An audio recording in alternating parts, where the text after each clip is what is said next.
where the local government elections happened after many years. We finally have the elected local governments. Punjab is yet to have local government elections after 2019. This is a good opportunity during this highly challenging time for the economic and social development of the country to have the elected representatives on board to carry forward the agenda of sustainable development at the local level. As we gather here today, we find ourselves at a critical juncture in our national trajectory. Pakistan we envisioned back in 2017 through SDG Local Government Summit was a nation on the rise, characterized by robust economic growth and promising future.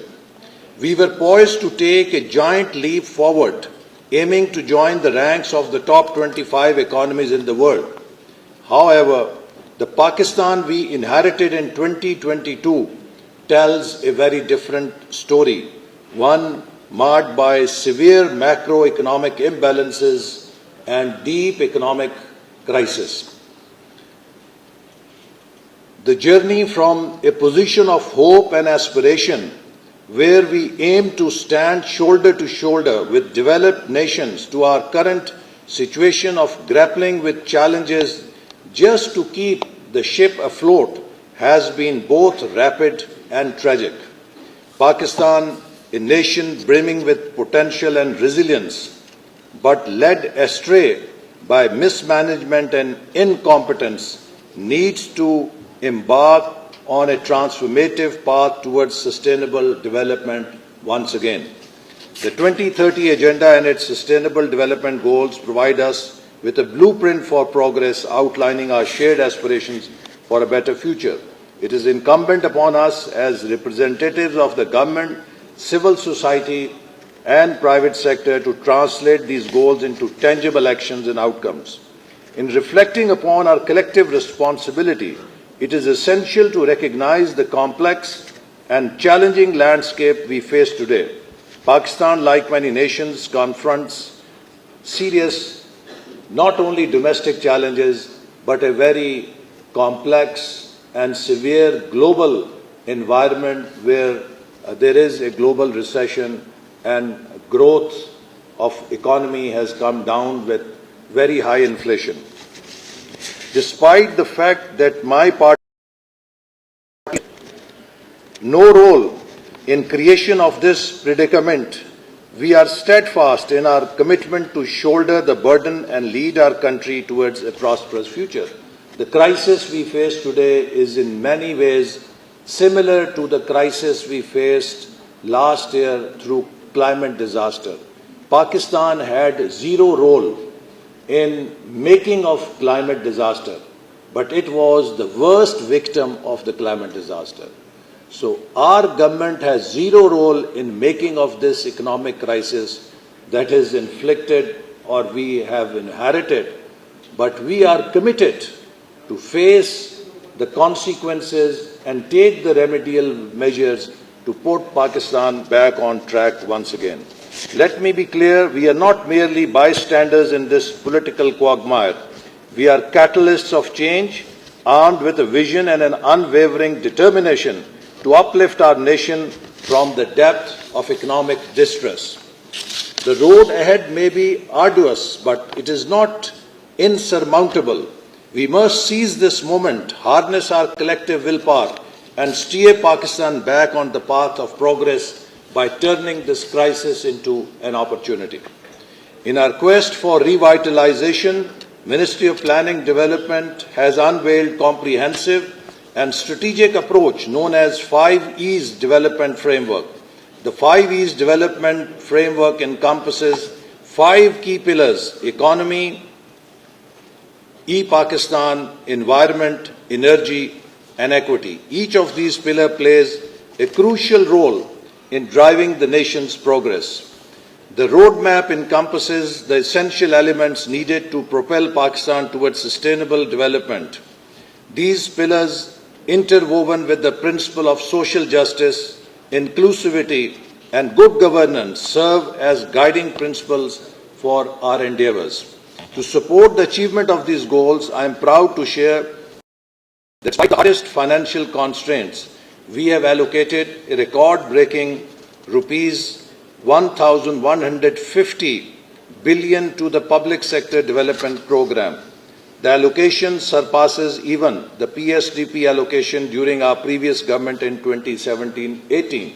And let me also highlight that in 2018 we left public sector development program at 1,000 billion rupees, but in 2022, when I came back to this ministry, the development budget was reduced to 550 billion rupees. You can well imagine that what was the state of the economy. Instead of doubling the development budget, it had been halved, and if you discount it for inflation, it was even less than one-third of where we left in 2023. Under the balance of the economy, the focus on fostering economic growth and stability. Under this strategic pillar, the ministry has allocated a significant portion of the budget towards infrastructure development, including the construction of transportation networks, power plants, and industrial zones. These efforts aim to attract investments, promote entrepreneurship, and create employment opportunities. Recognizing that education is progress, we are unwavering in our commitment to providing quality education to every child and young boy or girl in Pakistan. As part of the 5 E's framework, substantial investments have been made in building, renovating education infrastructure, providing modern facilities, and the budget of higher education has been increased by 131% in just 1 year, from 26 billion rupees to 60 billion rupees, to show our commitment to education. The environment pillar emphasizes sustainable practices and environmental conservation. In alignment with this objective, the ministry has allocated funds towards renewable energy projects, waste management systems to preserve natural resources, and also to focus on water and food security. A new initiative of Green Revolution 2.0 has been started once again to provide Pakistan a new green revolution that will not only make us self-sufficient in agriculture and food, but also give us enough surplus to export. Next, the energy pillar focuses on ensuring a stable and efficient energy supply. To achieve this, we have invested in upgrading existing infrastructure, exploring renewable resources, and implementing energy efficiency measures. Lastly, the equity pillar addresses the importance of social welfare and inclusivity. The ministry has allocated a significant portion of the budget towards social development. A new project of developing 20 poorest districts and bringing them at national average has been started. For the first time, we are addressing the most vulnerable and the poor districts of Pakistan to put them on fast track of development. And particularly, we are focusing to empower women and youth so that they can play their role in development of Pakistan. Ladies and gentlemen, the vision we present today is not mere rhetoric. It is a call for action, a promise to lead Pakistan towards a brighter future. We stand united in our commitment to achieving the Sustainable Development Goals, and we call upon our international partners, civil society organizations, and the private sector to join hands with us in this transformative endeavor. Pakistan, which faced the worst economic disaster, has almost lost all the gains that we made on sustainable development goals after 2015. And we need support from international partners so that we can not only do the damage control, but we can regain the lost momentum and we can achieve the goals by 2030. As we delve into the discussions and deliberations of this conference, together we can create a legacy of sustainable development where prosperity is not confined to the few, but shared by all. The success of our endeavors relies on our collective determination, collaboration, collaborative spirit and unwavering commitment to sustainable development. Let us forge partnerships, share best practices, and learn from one another as we work towards building a Pakistan that is inclusive, prosperous, and resilient. In the end, let me also, say a few words in Urdu. Unfortunately, Pakistan میں جو جمہوریت کا سفر ہے وہ اس تمام عرصے میں ادھورا ہے، چونکہ جمہوریت ایک تکون ہے اور اس تکون کا سب سے بنیادی پلر یا سب سے بنیادی مرکز جس کے اوپر یہ تکون کھڑی ہوتی ہے وہ مقامی حکومتیں ہیں۔ ہمارے ملک میں جمہوری نظام نے مقامی حکومتوں کو وہ کردار نہیں دیا جو کہ اس کا حق ہے۔ اس کا نتیجہ کیا ہے کہ پاکستان کی جمہوریت صرف 800 الیکٹڈ آفیسز کے گرد گھومتا ہے، جس میں 240 منتخب قومی اسمبلی کے ممبر اور باقی 4 اسمبلی کے منتخب ممبر۔ اگر آپ ایم پی ایز اور ایم این ایز کا تو 840 الیکٹڈ آفیسز ہیں ملک کے اندر۔ پوری جمہوریت کا 23 کروڑ عوام کی جمہوریت 840 الیکٹڈ آفیشلز کے گرد گھومتی ہے، اور یہی وجہ ہے کہ جمہوریت کے پیر نہیں ہے اس ملک میں اور ایک پھونک کے ساتھ جمہوریت کا چراغ بجھ جاتا ہے۔ اگر اس جمہوریت کے نظام کے ساتھ 1 سے 1.5 لاکھ مقامی نمائندے بھی پیوستہ ہو جائیں تو یہ تکون اتنی بھاری ہو جاتی ہے کہ اس کو کوئی پھونک کے ساتھ کیا بلڈوزر کے ساتھ بھی منہدم نہیں کر سکتا اور اپنی جگہ سے نہیں ہٹا سکتا۔ تو اس لیے اب وقت آ گیا ہے کہ ہم اگر اس ملک میں جمہوریت کو پھلتا پھولتا دیکھنا چاہتے ہیں اور ڈیموکریٹک گورننس کے ذریعے عوامی مسائل کو حل دیکھنا چاہتے ہیں تو ہمیں اس ملک کے اندر مقامی حکومتوں کے نظام کو مضبوط کرنا ہوگا اور بااختیار کرنا ہوگا۔ 18ویں ترمیم کے ذریعے وفاق نے اپنے 17 فنکشن صوبوں کو دے دیے۔ پہلے وفاق ٹاپ ہیوی نظام کے ساتھ اس ملک میں چلتا تھا جس پر صوبے اعتراض کرتے تھے۔ جب وفاق نے ڈیولیوشن کی تو آج صوبوں نے ایک ٹاپ ہیوی نظام بنا لیا ہے، اور وہ وفاق کی مرکزیت جو ملک کے نظام کو چلانے میں رکاوٹ کھڑی کرتی تھی، آج صوبوں کی مرکزیت جو ہے اس نظام کے اندر ایک رکاوٹ بن کے کھڑی ہو گئی ہے، اور وہ اختیارات جو وفاق نے صوبوں کی طرف منتقل کیے ہیں اسی تناسب سے صوبوں کو بھی وہ اختیارات مقامی حکومتوں کو نیچے دینے چاہیے، ورنہ یہ صوبے فنکشنل نہیں ہو سکتے۔ اور یہ وہ نیا چارٹر ہے جس کی ہمیں ضرورت ہے کہ کس طرح ہم سب مل کر، جیسے وفاق کی مرکزیت کے خلاف پہلے مہم چلاتے تھے، اب ہمیں صوبوں کی مرکزیت کے خلاف مہم چلا کے ان سے اختیارات کو مقامی حکومتوں تک لے کر آنا چاہیے۔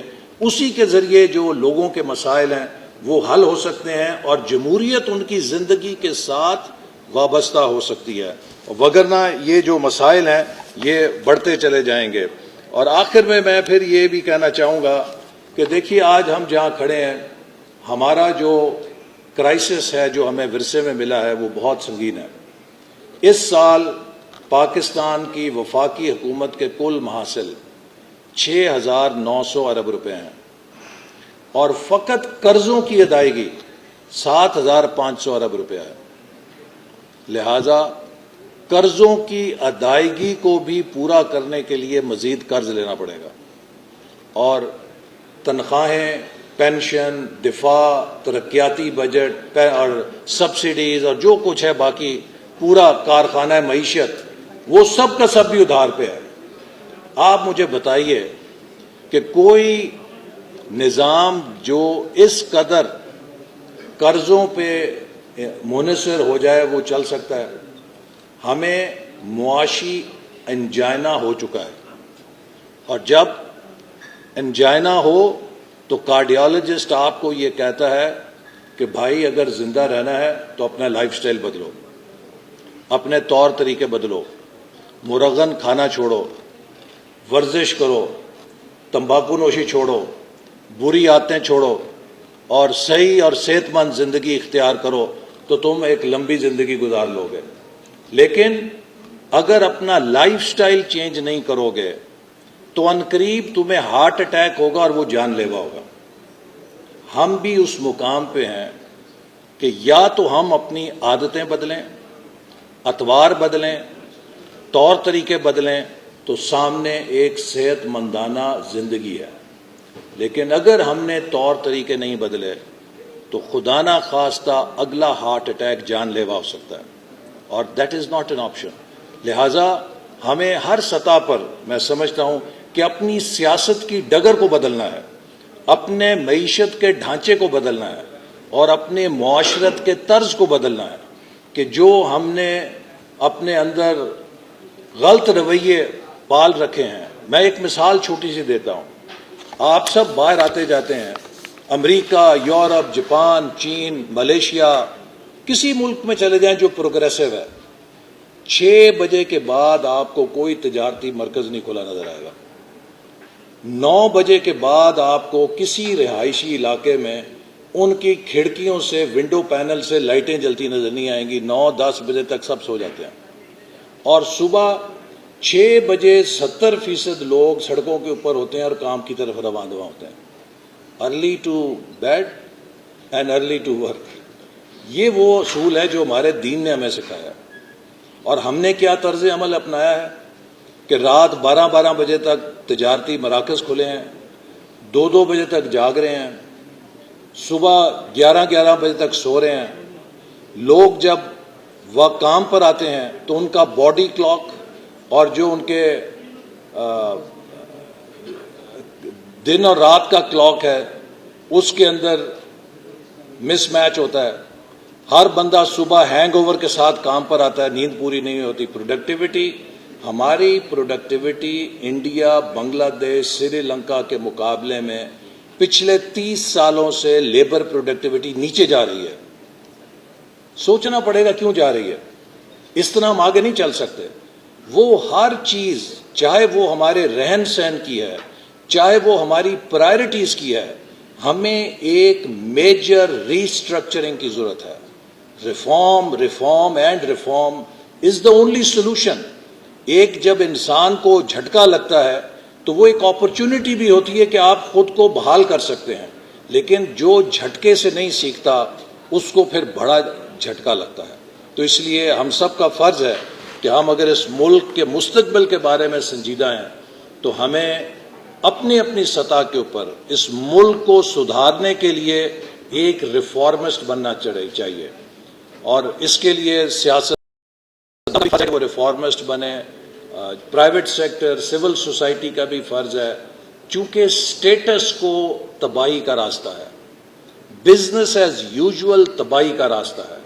अगर हमने अपनी सिमत ना बदली, अगर हमने अपनी आदत ना बदली तो फिर कोई हमारी मदद नहीं कर सकता। लेकिन अगर हमने अपनी सिमत दुरुस्त कर ली, अपनी आदत दुरुस्त कर ली, तो अल्लाह ताला ने हमें इतना माला माल किया है कि हम 10 सालों के अंदर दूसरे मुल्कों के 25 साल के सफ़र को क्रॉस कर सकते हैं। मेरी दुआ है कि अल्लाह ताला हमें तौफीक दे कि इन हालात को काबू पाने के लिए दुरुस्त फैसले कर सकें और सब मिलकर टीम पाकिस्तान की सूरत में एक दूसरे से ताउन करें ताकि हम इन तमाम मुश्किलात पे काबू पाते हुए कामयाबी से आगे निकल जाएं। पाकिस्तान जिंदाबाद।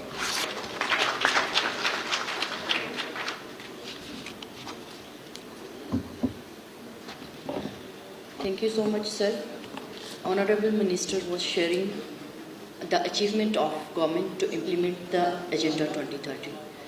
He was also saying the importance of local government to implement Agenda 2030. He talked about the decentralization of powers to achieve sustainable development goal at grassroots level. Thank you, sir. Now we have a panel discussion session on the topic to catalyze solutions to accelerate the implementation of SDGs Agenda 2030. For the session,